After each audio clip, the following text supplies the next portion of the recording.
Hello guys, welcome back to my channel, and the video for today is I'm gonna do Christmas tree decoration. This place is I'm gonna take it out my flowers here and also the tables because I will put the Christmas tree.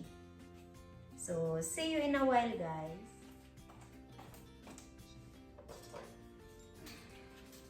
This is my real orchids.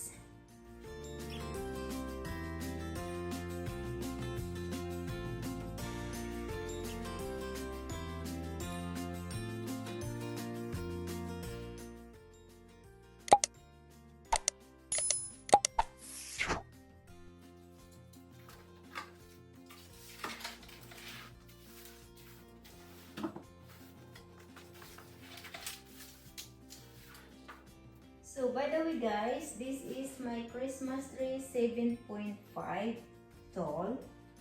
So I'm gonna start this to decorate today because hopefully I cannot wait for the Thanksgiving because we're gonna be busy. We have to travel somewhere before Thanksgiving.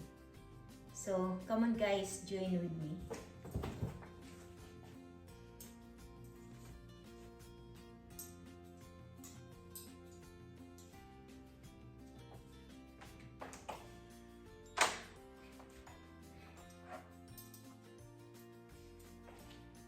So this is the legs. I have to tie it up.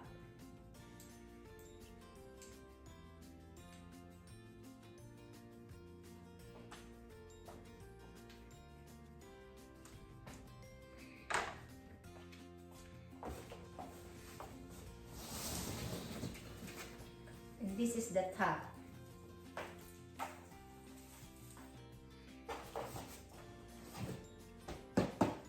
This is the cover.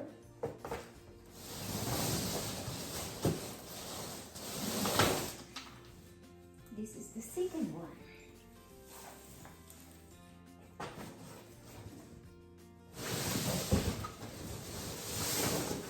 Here we come guys, it's heavy.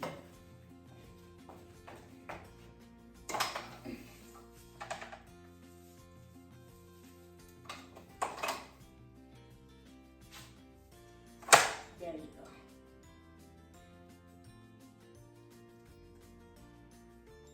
So here we come guys, I need to put the extension for this, the second one.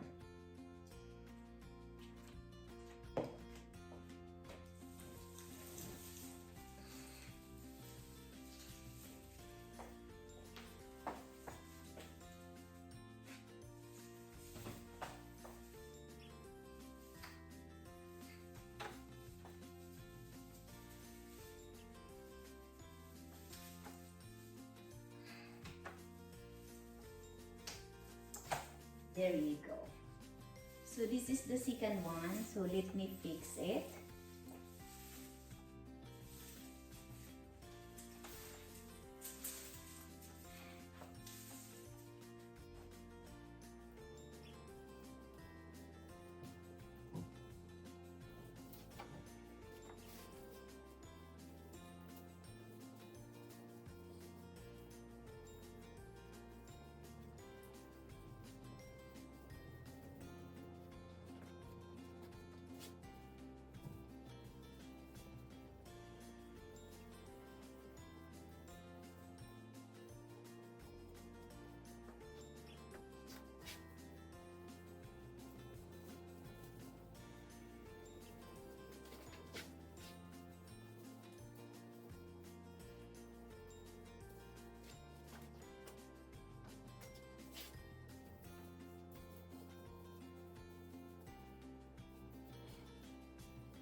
So finally guys, I put it back.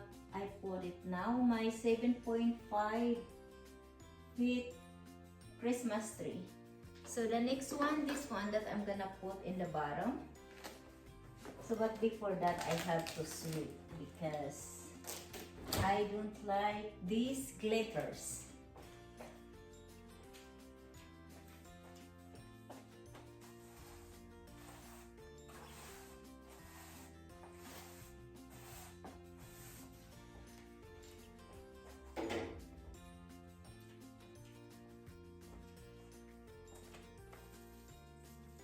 I need to fix a little bit more.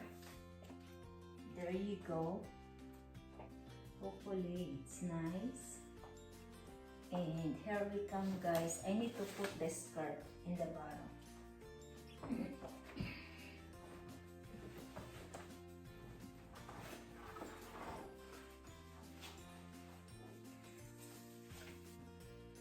And here we go. So now I have to try to let up. It is, there you go. So this is my 7.5 Christmas tree. Then I'm gonna start to put the Christmas balls and other Christmas decorations. And first thing that I have to put is this garland, silver and yellow. It's from Hobby Lobby. It's 40 bucks. And also I have the red and white garland. So come on, guys, help me out. I will try to do my best for my Christmas decoration this time. And here we come, guys. I put already the 3 balls bouquet. So this time I'm gonna put this red balls bouquet. And here we come, guys. I have another one. So it's gonna be like the skirt in the bottom. So this is the one that I did. But now, oh, you're gonna see it. There you go. So I will put it, this one here.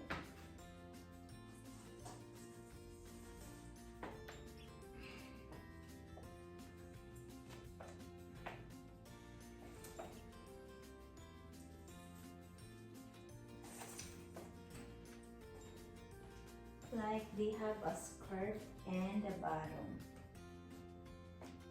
So I will fix it nicely. And here's more the decoration, guys. So I like to separate all reds.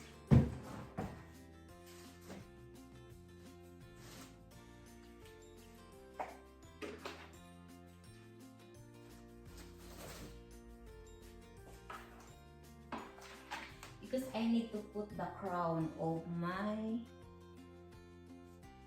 Christmas tree.